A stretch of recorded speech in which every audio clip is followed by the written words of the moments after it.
Hello, I'm Gavin Esler, Chancellor of the University of Kent. I'm sorry I can't be with you tonight, but I know you're in very, very good hands. I'd like to say a thank you to all of you in the audience because your contributions tonight go to the Kent Opportunity Fund, which helps relieve student hardship, pays for bursaries and scholarships. So a big thank you. And a big thank you too to our guest, Brenda Blethyn, and our guest presenter.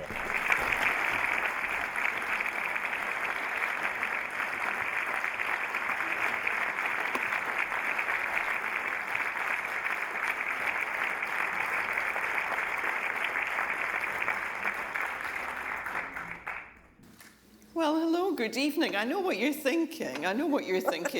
You're thinking, not only is that not Gavin Esler, that's not Fee Glover, and you are absolutely right. My name's April McMahon, and I'm Deputy Vice-Chancellor Education here at the University of Kent. And Fee Glover, who was meant to be here, and fully intended to be here, guest presenting in place of Gavin tonight, has very sadly had to withdraw very late in the day because she's not very well. And she sent us the following message. She says, "I'm so sorry not to be with you tonight. I was really looking forward to the evening and to meeting Brenda. I look forward to watching the recording and I wish you all the best." So no pressure, April, then. So Brenda's brother quite rightly said just beforehand that not only have you got the understudy, you've got the understudy's understudy. But I've got to tell you, if there was ever a profession that might sympathise with the plight of the understudy's understudy, it would be an actor. So I think we might be all right, you know, we might be all right. And more to the point, Fee has sent through her notes, and I, for one, am eternally grateful. Oh. So I would like to welcome, on all our behalves, Brenda Blethyn OBE. Thank you.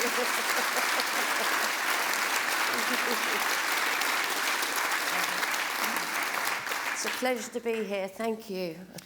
So a very warm welcome to Gulbenkian at the University of Kent. And we are here for an absolute treat. We're here to converse, and that means you as well as me. In conversation is not a spectator sport. So get your questions ready because I'll be coming to you in due course. We've had some questions by social media already, and I'll be trying to work those seamlessly into what we're doing up here.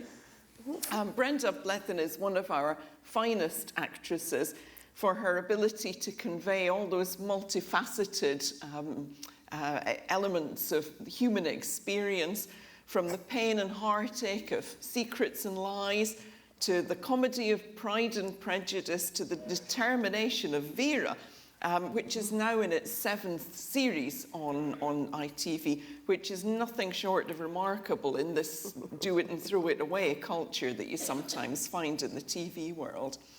More to the point for us, you are no stranger to Kent. No, I was born and grew up in Ramsgate. I'm the youngest of a very large family, the youngest of 9. Number 6 is here tonight. My brother Bill. Number 6 and number 9. Is there anybody from Ramsgate in? That's a bit rubbish, actually. We should have planted a few out there, never mind. Yeah. I mean, I've got 3 children, and people look at you with that kind of 3. Well, that's quite a lot. You've been busy 9. Kind of look. You know. My mum was one of 15, so yeah, no television in those days.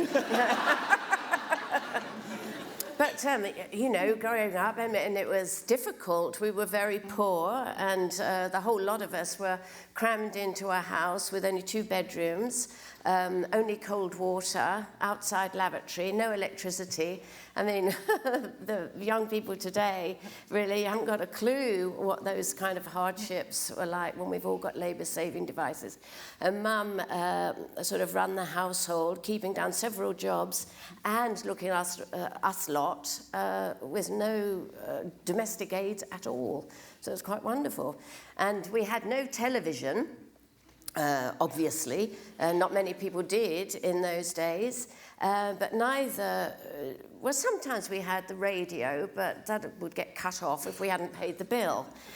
So to amuse us all, that Mum and Dad would set us projects to do, when we'd make up little plays, or Dad would tell us stories, and we'd sit round his feet, and he'd repeat the stories over and over again, and it was just wonderful. And I think probably that's where I've got my lust for entertaining, if you like. But that's kind of more on a social level. I had no idea I would ever be an actor. I didn't even know it was a job. My dad would take me to the cinema once a week, and in those days there were lots of cinemas in Ramsgate. There was the Odeon, the Palace, the King's, the Picture House, which is a bit of a flea pit. But to me, all those people up on the screen were from Mars. I didn't realise that they were real people, and that was a job. It just never entered my head. So becoming an actor was never anything I ever dreamed of. It just wasn't in my sphere of vision at all. And what young ladies did then was go to commercial college, most people I knew, and to learn secretarial skills, which is what I did, and went off to London to work. And your family, you've talked about the, to some extent, the kind of deprivation of that, but your family didn't see themselves as poor. No, Mum said to me once, she said, stop it. She said, we're not poor, we just haven't got any money. So, we're just broke. That's not always going to be the case, hopefully. But whilst we were very poor in material things, we were rich in other things. There was lots and lots of laughter in our house, lots of rows, lots of clouts, and but it was in equal measure. And I feel so sad today when people are in sort of not very good circumstance and have unhappy lives, that there's not that love and help that kind of balances it out, and laughter. But fortunately, we had that in equal measure. And your family now must be, well, quite substantial, I suppose, if your mum was one of 15 and you're one of 9. Yeah, there's loads. I don't even know how many there are, actually. There's loads of them. Yeah, loads of them. Very good. Loads of them will do nicely for now. So you went off to secretarial college? Yes, in the Thanet Tech, and then went off to work in a bank in London. But at the time, I could have been the first wag, wives of, because I was engaged to a footballer who played for Crystal Palace. But of course, that was in the days when they weren't earning a fortune. He probably got 50 quid a week, which to us then seemed a fortune. And then he moved back to Ramsgate and wanted me to move back too. And I so did not want to leave my job, my good job at the bank, but move back I did. And within a week or so of being back, something happened, and I didn't want to know him anymore. I think he found somebody else. I think that might be it. And I was so upset. My brother Bill, wherever you are, he was at University College London at the time. He came straight down. He says, Bren, see if that job's still available. You can go back to that job. I said, no, I can't. It would be somebody else or whatever. He said, well, let's ring them up and see. And sure enough, they said, yes, we'd love you to come back. So off I went back to London. He's come to my rescue several times, yes. So and he bought me a gown and took me to a ball with the Queen Mother. So, yes. So if it doesn't work out with all this acting, you could go back to the bank. I could. I use shorthand typing all the time. Yeah, it's very, very useful. See, we talk about transferable skills to our students. We absolutely do. But it wasn't until I was, I then did temporary work, and I was working for British Rail.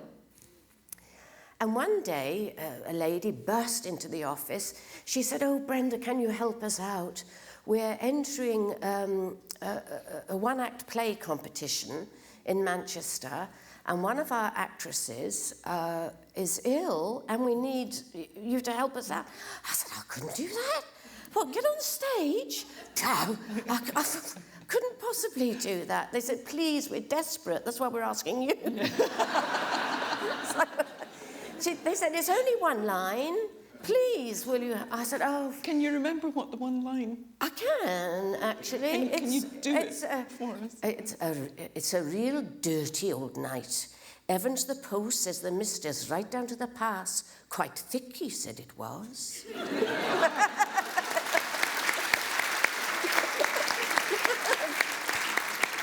We didn't win. You were robbed. You were robbed. Yeah, and that was my introduction to amateur dramatics. And I just loved the whole camaraderie of it. There was somebody painting the scenery, somebody running up the costumes, somebody fixing the light bulbs, somebody, sawing a lump of wood for the set.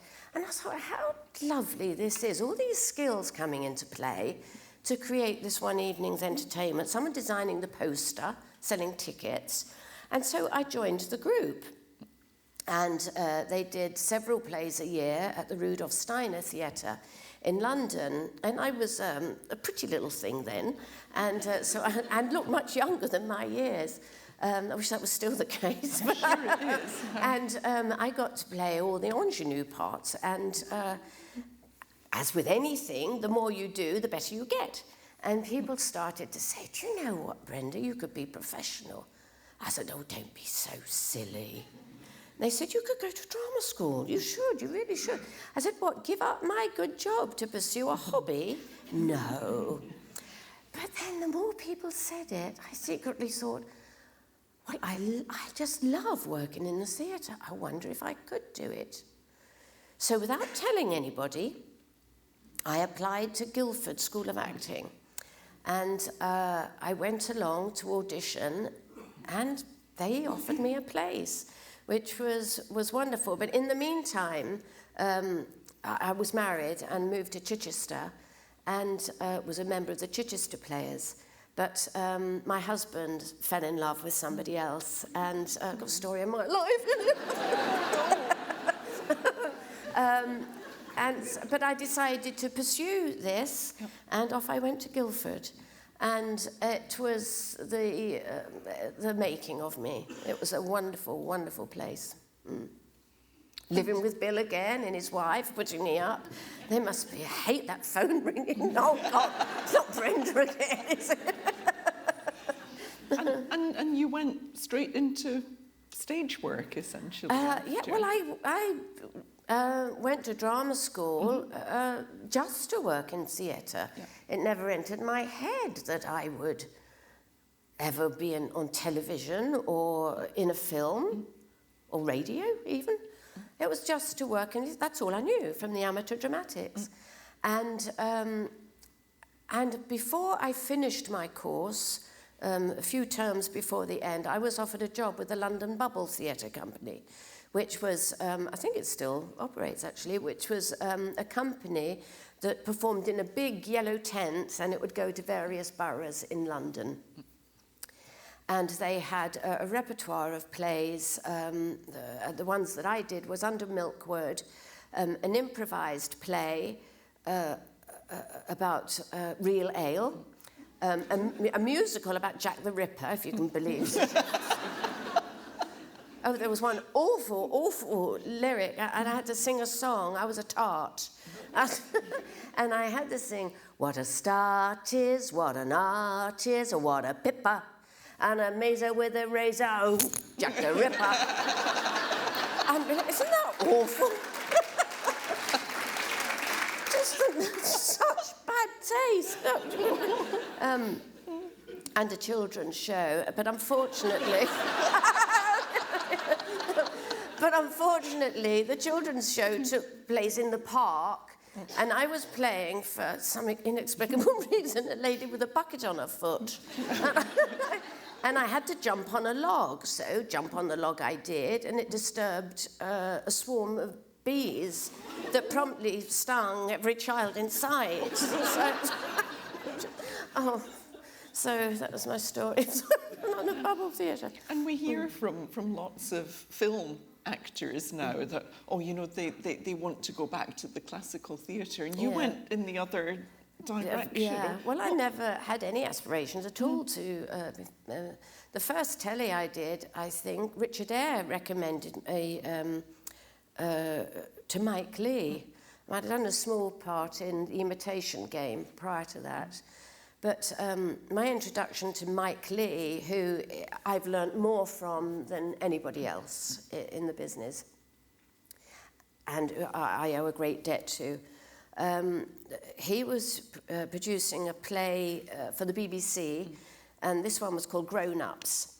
But all of Mike's films are all totally improvised, but it's not the sort of improvisation that you might know and understand, thinking, oh, I've got a good idea, I'll go in and do that. It's not like that at all, because the research is so thorough in creating the character. You start with a germ of an idea, the germ of an idea of a characteristic of somebody you've met at some time down the line.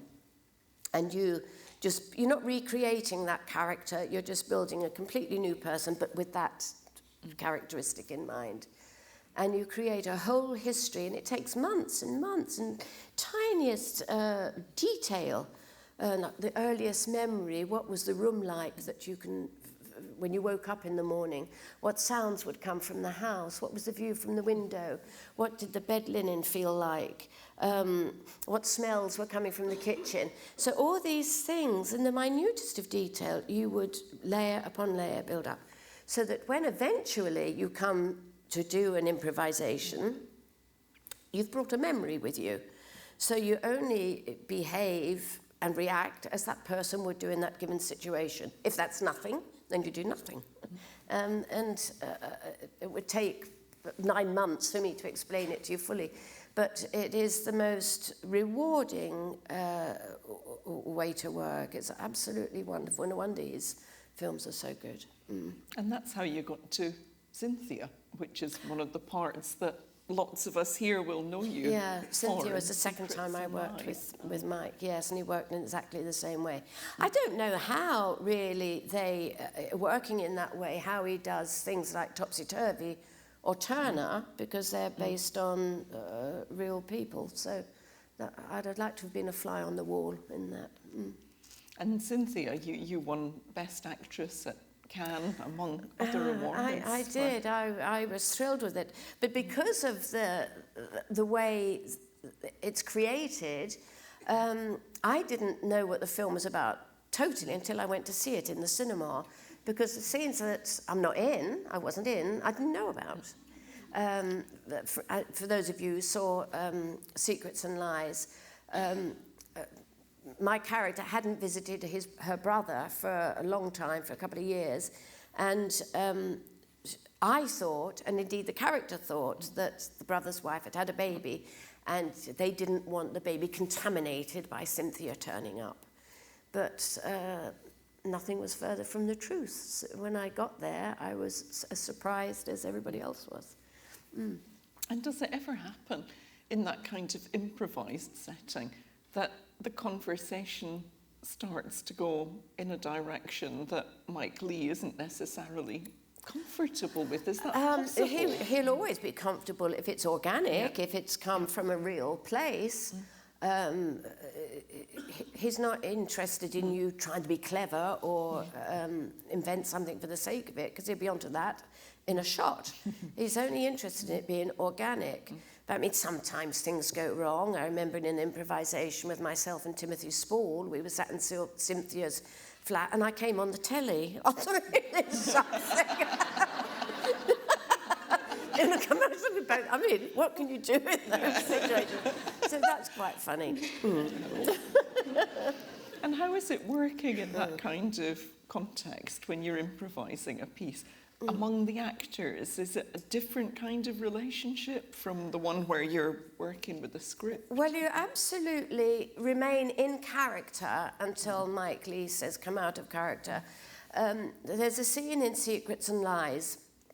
There's a barbecue scene, And the improvisations, there were 1, 2, 3, 4, 5, 6, 7, about 8 people in the scene. But they all come from different parts of London to arrive at that place. And that's what we did. I was in Stoke Newington somewhere. And we got a taxi, and we're in character in the taxi. The taxi driver didn't know what had hit him. I have to say. There was this rowing going on in the taxi. But you stay absolutely true to the character, and we all tip up at this barbecue. And nobody knows that the other daughter is going to turn up. Cynthia didn't know, because you absolutely do not discuss anything so that spontaneity is maintained.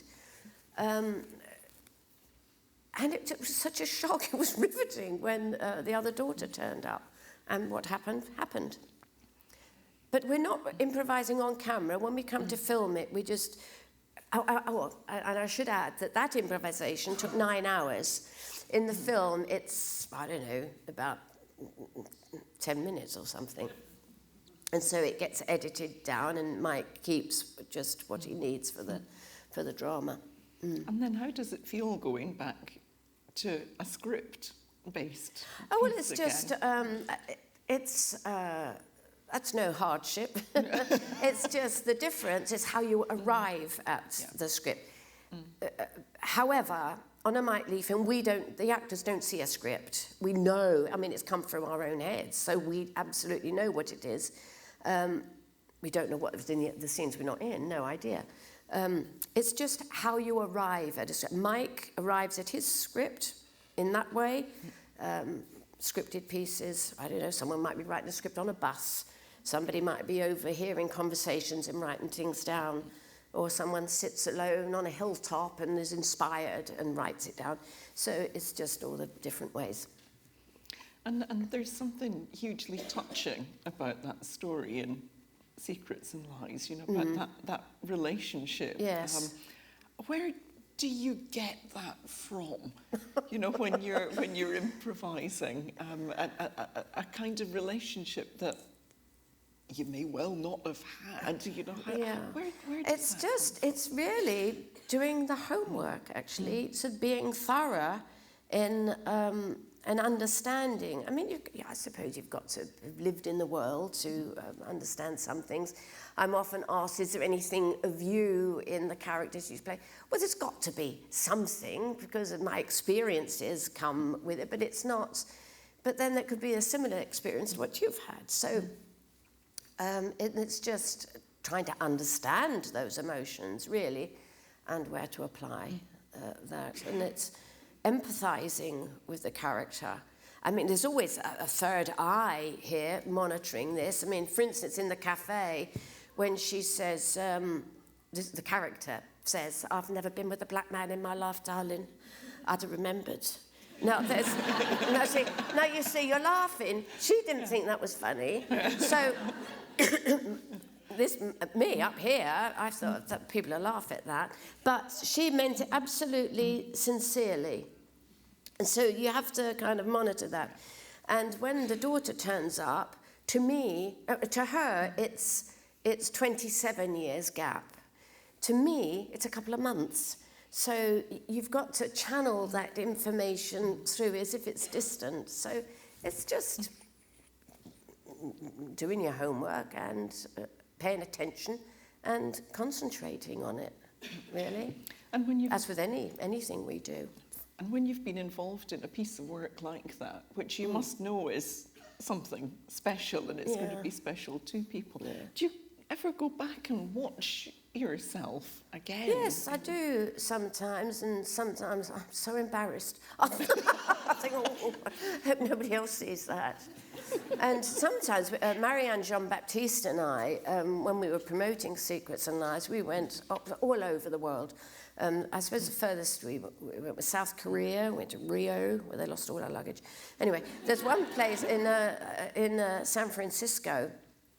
We went, and we had to wait for a Q&A with the audience. And we all dressed up. You know, you're representing the film, so you're dressed nicely. And one lady came out. She says, "Oh, my, Miss Blethyn. Oh, my. Oh, excuse me. I said, oh, okay, would you like to sit down? She said, no, but I have to tell you.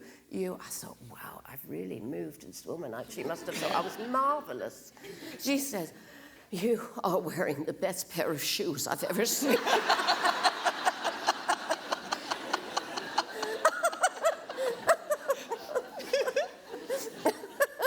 True. Fantastic. So then, you've got these fantastic empathetic performances, and then you go and play Mrs. Bennet, in Pride and Prejudice, and you seem so, in that portrayal, so much more sympathetic to her than most of us would be, I suspect. Well, I knew they were making Pride and Prejudice, and I thought, please come and ask me to play Mrs. Bennet, please, but they didn't. I knew they'd cast an American actress in the role, and I was making a film in the Isle of Man, and I would ring my agent, said, have they asked, have they phoned about? She says, no, they haven't. I said, well, can't you just inquire? She says, no, I know it's not going to work. So I thought, oh, well, that's one I would like to have done. Well, about 3 weeks before it was due to start, my agent called me in the Isle of Man and says, the producer and director want to come and see you about Mrs. Bennet. Oh, why? What's happened? Anyway, over they came, and I thought, well, I've got to be honest. They asked me what I thought of Mrs. Bennet. I said, well, here's what I think. I said, she's often talked about as a cartoon character. Even a daughter writes about her as a cartoon character. Most teenagers find their parents embarrassing. She's the only one taking the problem seriously. As soon as father dies, all the money goes down the male line. Stop really. She's got to get one of them married off to keep the other, the roof over that. She's the only one taking the problem serious. So I will not hear of her being a cartoon character. She might irritate. I'll take that. But she's not a comic. She's not to be ridiculed in my book. And off they went. I thought, well, that's sad. Didn't hear anything the next day. And then my agent called. She said, well, are you going to do it or not? They're on tenterhooks. I said, oh, I thought I was waiting for them. She says, no, they really want you to play the part. It was Annette Bening was going to play it. Oh, I think she's great. And then there's Little Voice, which I guess is another one that many of us. Yes, monstrous. It was so lovely working with Jane on that, and Michael Caine. And the director was very clever when we were filming that, because the first scene for myself and Michael Caine was when she runs out of the house and launches herself on him and kisses him, snogs him. So that got that right out of the way. And he was great to work with. But she was an extraordinary character. But I do try to find out why people are the way they are. There was a scene in the film, actually, that was cut by the people who own it, because it made Cynthia too sympathetic. There was a bit where she's talking, she's drunk, she's got hiccups, she's talking to Little Voice in bed, and she says, come on, Little Voice, love, just go sing for this bloke, just once, you lovey, and let's get us out of the shit, lovey, you just help us out, you only got to sing it once.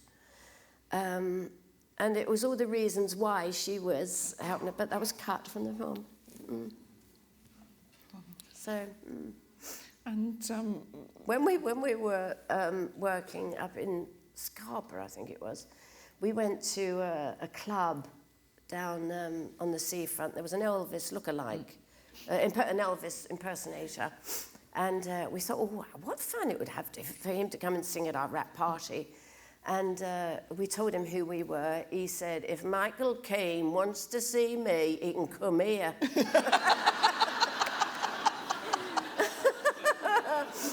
So we told him. And the next time we went, halfway through his session, the door opened, and in came Michael with a flat cap on. Yeah. People's eyes came out of their heads. Do you ever wish for a really villainous terrible, hideous. Well, often people thought that about Vera when she first came out. Oh, what a scary... Look at her, the lummox of a woman. Look at her, she's just so grumpy. But I think people started to like her because Joe, her sidekick, liked her, and they adored him. And he was great to work with. But people have warmed to Vera a bit, I think. But a really villainous person, like in something like Game of Thrones or something like that, like a real toothless harridan, yes. Yeah. Your phone will go in a second. Yeah. That'd be nice.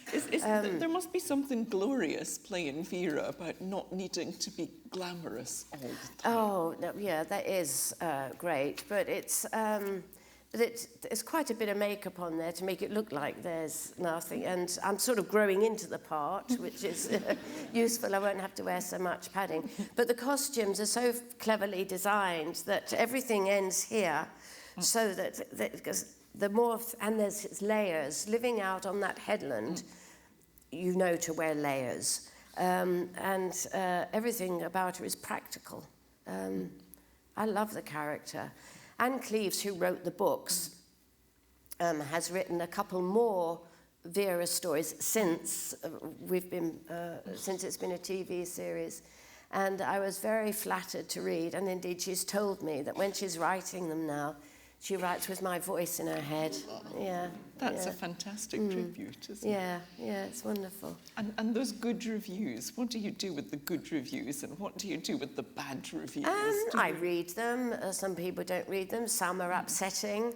In fact, there was one review from Little Voice, one of them, I can't remember who it was, said, "Oh, why couldn't they get a nice actress to play this part?" I thought, well, that's the character, it's not me.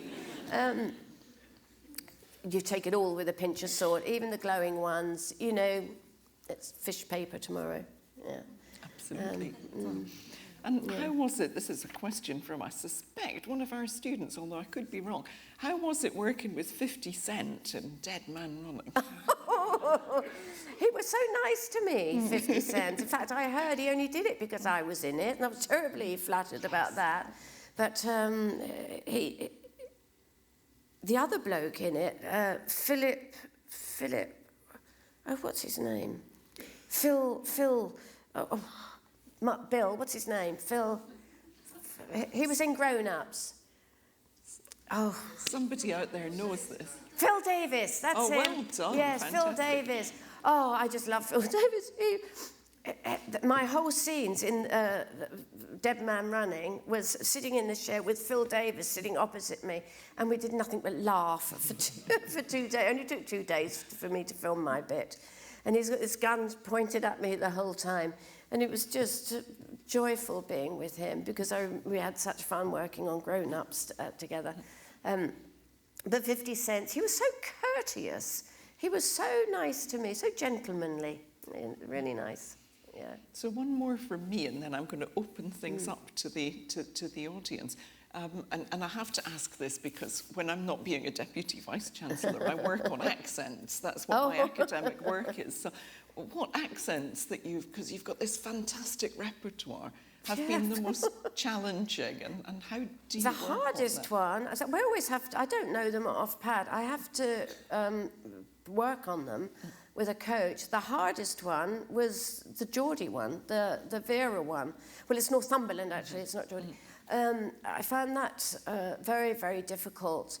And once I sometimes get a bit of stick for it, the locals all say it's accurate. So I'm going to listen to them. Always listen to the locals. Now, talking of listening to the locals, I think there might be a couple of roving mics out there. Oh, the lights have come up. Fantastic. Who shall we... Now, I've got somebody is very quick on the draw with a flat hat up there. Is this working? Yep. It sure is. It's Michael Caine. You need to come and see me over here. First of all, I'd like to thank you. About 7 years ago, I launched a drug treatment charity in Margate that you kindly came and opened for us. Oh, I remember remember, you were yes. so fantastic at speaking to the great and the good from Kent Council, all of the staff. But you were just as engaged with the service users, so thank you very much for that. Oh, it's my pleasure. I wanted to ask you a question. There's a moment in Secrets and Lives where you turn on a sixpence from elation to despair in about 2 beats. In the cafe? And take us all with you. That is when the young lady is saying she's her daughter, and she says, no, you're not my daughter. That's when she says, I've never been with a black man in my life, love. I'd have remembered. Yeah. And that's when she... Well, my question was going to be, is that something that you use these acting techniques like sense memory, or are you just so caught up in the improvisation that you just go with what's going on? No, in working with Mike Lee, you have to just go with the flow. Now then, the actual take they used in that film, he shot it from way back, close up, from that side of the room, from this side of the room. We were working on that scene all day. But in the edit, he decided that 2-shot, because it was a 2-shot the whole way through the scene, is the one that he wanted to use. So we might have played that scene a dozen times before that. So there's an acting technique comes into play, but it has to be like it's the first time you've said it, like the first time you've remembered. It's the first time she remembers that occasion. Oh my goodness, that could be a possibility, but it has to be the first time. Although we've done it several times. It's like working in the theatre. You know, you've got 8 shows a week. You've got to make it the first time you've ever played it. Any of you, if you're telling somebody a joke that you've told a dozen times, every time you tell it, you want it to be the best version you've ever done. And it's the same thing. You want it to be the best it can possibly be. You've obviously never heard me tell a joke. Now, there was a lady just behind you somewhere, I think, with a hand up. We're being practical like Vera and keeping the mic in one place. I think there, we'll go over here. Fantastic. Good evening, Miss Blethyn. Thank Hello. you for coming to Canterbury again. The Grown Ups was filmed in Canterbury. It was, yeah. Just down the road from me. Yes, that was great. Yeah. My first viewing of your filming. Oh. Now, The Saving Grace is going to be my favourite film. Excuse me. Were you required to do the research for that? Now, I have told a porky about this, and I can't remember if I told the porky what the porky was. I had tried it, so I might have said I hadn't before. I had tried it, but just once. It didn't agree with me. But the laughing does make you laugh. Yeah, but I didn't like it. I didn't like it. But in the film, no. Those plants came under escort, I think, police escort, and went away with police escort at the time of at the end of the shooting. Marijuana plants, for those who haven't seen it. Yeah. Thank you. No, it made me sick. Lady in the white here. Thank you. Really good to hear you talk about your craft. My standout favourite of all of your films is London River, which I'm not sure if a lot of people have seen and know about. What was it like working with that director in that part of London and with the other lead actor? What was that like? London River is a film I'm rather proud of. It wasn't widely distributed, so probably not a lot of you have seen it. It's a story set at the time of the London bombings, and 2 people come looking for their respective, the son and their daughter. When I was asked to do it, my agent called and said, Rashid Bouchereb, the writer and director, wanted me to be in this about the London bombing. I said, oh no, God, a film about, it's only just happened. I'm really not interested. What, they're going to make some kind of fantastic action? No, it's powerful, and the event was just awful. They said, well, he's coming to London from Paris. Will you just meet him?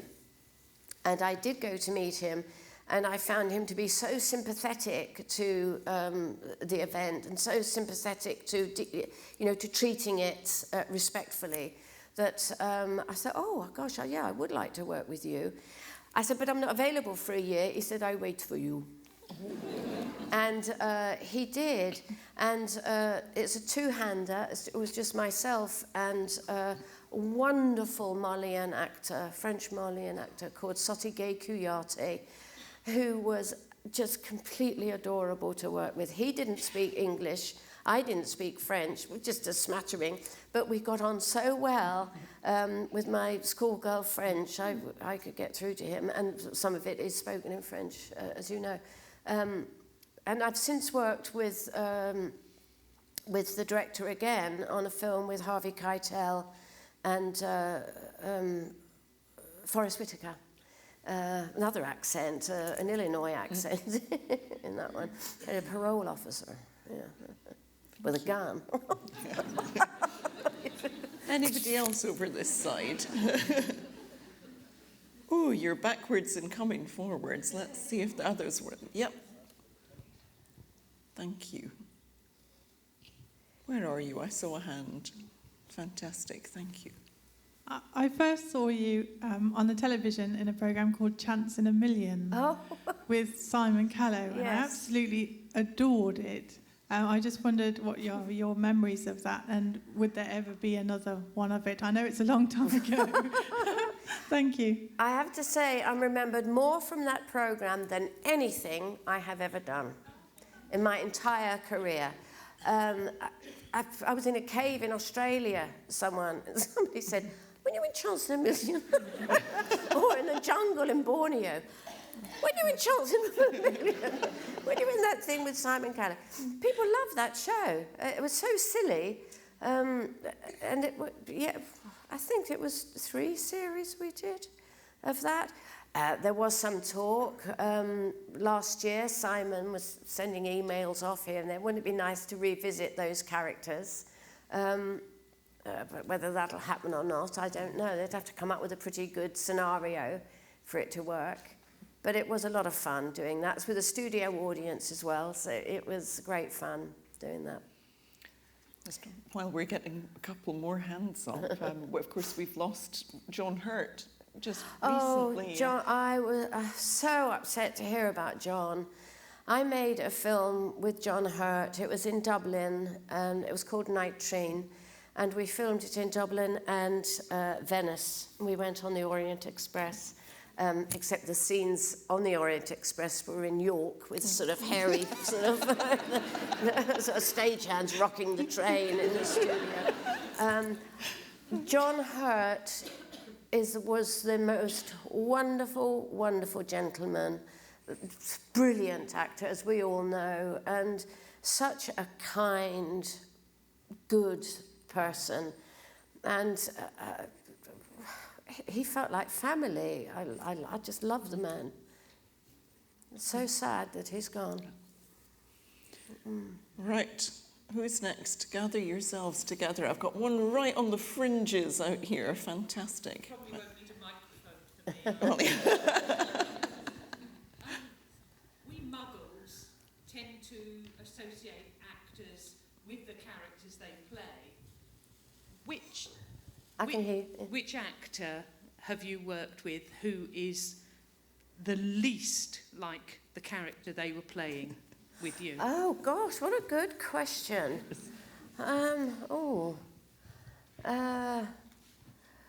Well, sometimes when villainous people generally turn out to be the sweetest, kindest. Shout some names of nasty people. And I'll see if I know them. Who? Michael? Oh, he's very sensible. You wouldn't think so. One of the most beautiful. I thought, I'm not going to like him singing. There was one thing, I was going to some big awards thing in Los Angeles. And I was all dolled up. Someone lent me a frock, some fashion house.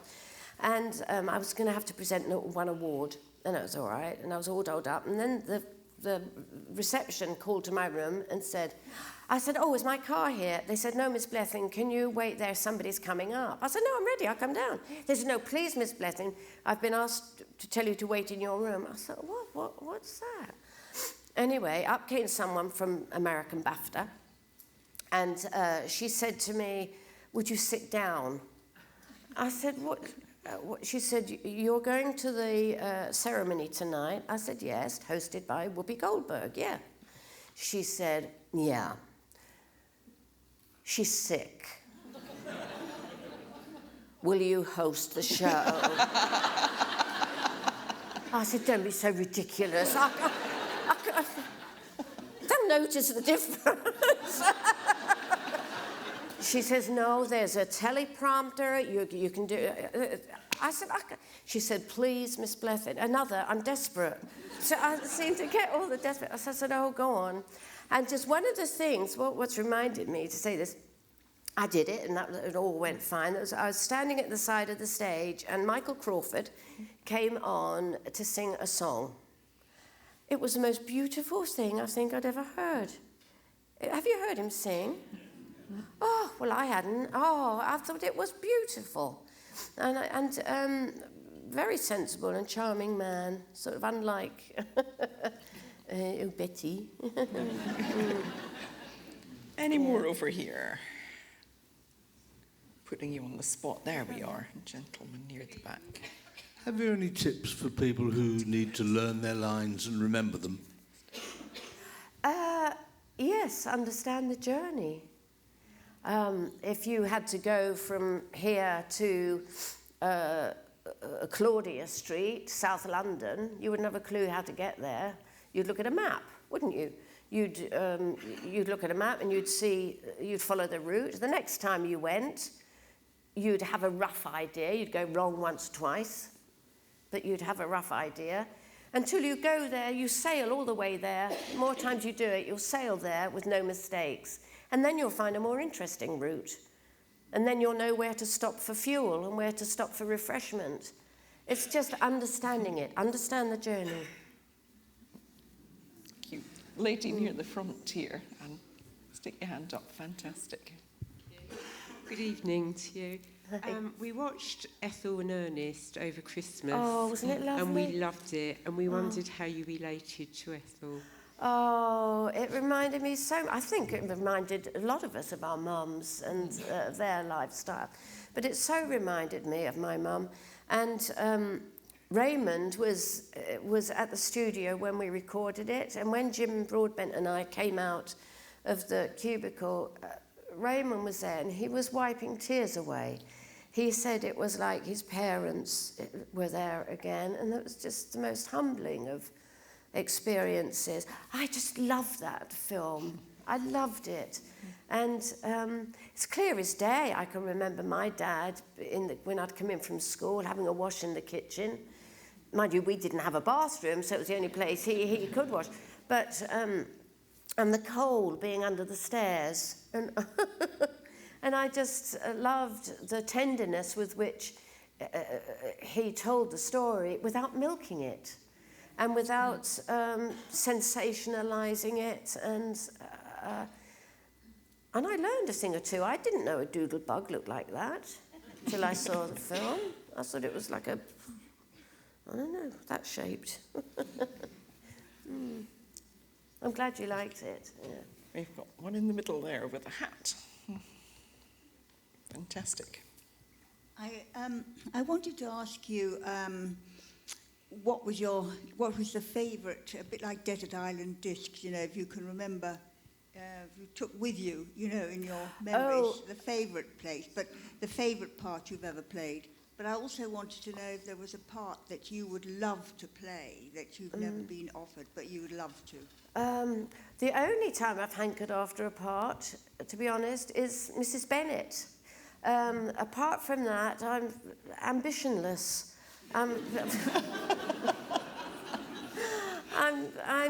Maybe it's laziness, I don't know. But I've never wanted the moon and the stars. I've only want what's just a little bit out of my reach, and if I try, I can reach it. So I might set myself up for disappointment if I crave too much. But from the Desert Island Disc, my favourite song was Lay Me Low, John Tam's song. I just think he has the most beautifully haunting voice. And my object was a karaoke machine. I've got a voice like a drain. And my first agent would insist on sending me for musicals because I was saying there was this pretty little thing there. You go on, no, you'll be in that. And so I got through into the audition room. It was at the Haymarket Theatre in London, the audition. And I could hear these beautiful soprano singers, wonderful singers, while I was waiting in line. And I came out, and there's the bloke in the middle of the audience. You can't see, you're looking like this. They said, name. I said, that was Brenda Blethyn. What are you going to sing? I said, look, I won't bother. I said, look, I've heard all the others. I've got a voice like a drain. I won't waste your time. But thank you. And I'm off. He says, no, Brenda, come back. He says, don't waste your tube fare. Sing us a song. So I said, oh, all right. What are you going to sing? I said, Papa. He says, well, go ahead, Brenda. So I go, Papa. I'm doing all that. I've got braces on for effect. There it goes. Papa. He said, that's the most delightful drain I've ever heard. And I got a recall for the dancing. So I went back. Sorry, am I keeping it? Am I too late? So I went back for the dancing, and there was these tall dancers, their legs going up like this, you know. And then it was my turn. And he said to me, I want you all in line to walk towards me. And I want sex. Give me sex. And these dancers with their legs going, sort of walking through, doing all this. And I somehow got out of opposition. And I went... And do you know what he said? He said, get off my stage. That made me laugh all the more. We're waiting, get off. I think we can squeeze in one or two more little ones. I've got one in the front row here, right in the front row. Fantastic. Hello. Have you got any thoughts on Hollywood and women and anything that you've noticed during your career? I remember when I first, my first foray out there was for River Runs Through It. And I went into the makeup trailer. They said, now, what kind of lashes do you want? I said, pardon?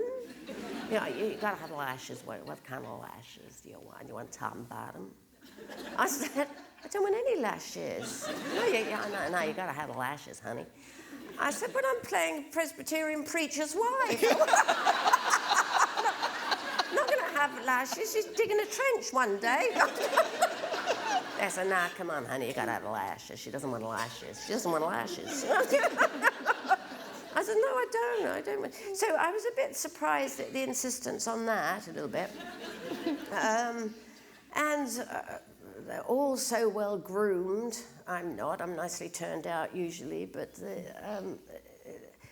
each to their own. You know, that's what you like. That's never say never. All this cosmetic surgery, I don't go a bundle on. I'd rather see a real person because I think age is beautiful too, and you know. But who says? They're only in tonight. Can I make an appointment? I don't want to look like everybody else. Yeah. Mm. Is that what you meant? Yeah. One more. Yeah, just... Oh, yep, that's great. Thank you. What does the future hold for you? Good question. Well, it's all to do with me dog, Jack. He keeps jumping up. How do you solve that jumping up business? But I'm probably doing another series of Vera, but that means my husband's got to look after Jack, the jumper. So a lady said to me on Ramsgate Beach this morning, that's the bounciest dog I've ever seen. And she wasn't wrong. It'd be nice to, we're negotiating another series of Vera. They want me to do several, but I'm going to be on a Zimmer if I do many more of them. But that doesn't seem to matter these days. I'd like to do more theatre. I've read a couple of plays recently that a friend of mine is a producer and has got some ideas. Yes, I'd like to put my feet up. Come to places like this. This is nice. There was somebody in that back row there, and I'm going to try and squeeze you in, or near the back row. Yeah.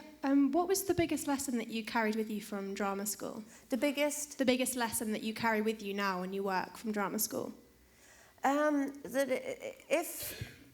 know if that was at drama school or not. Everyone's interesting. That you haven't got to be the most visual to be interesting. You don't have to push yourself forward, although making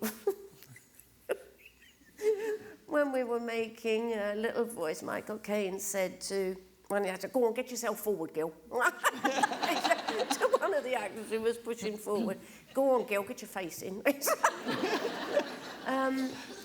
But that's just me. I'm just not like that. Be thorough. Do your homework.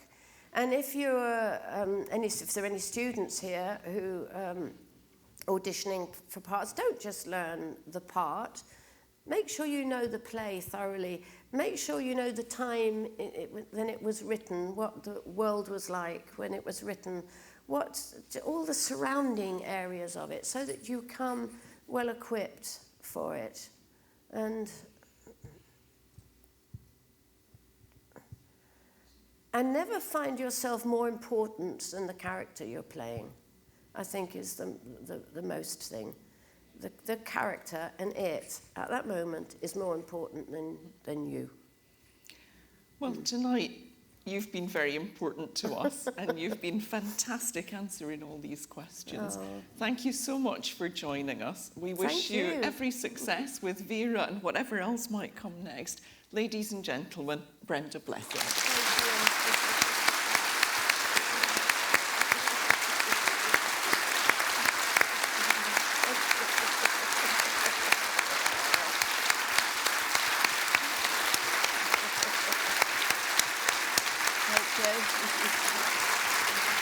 Thank you.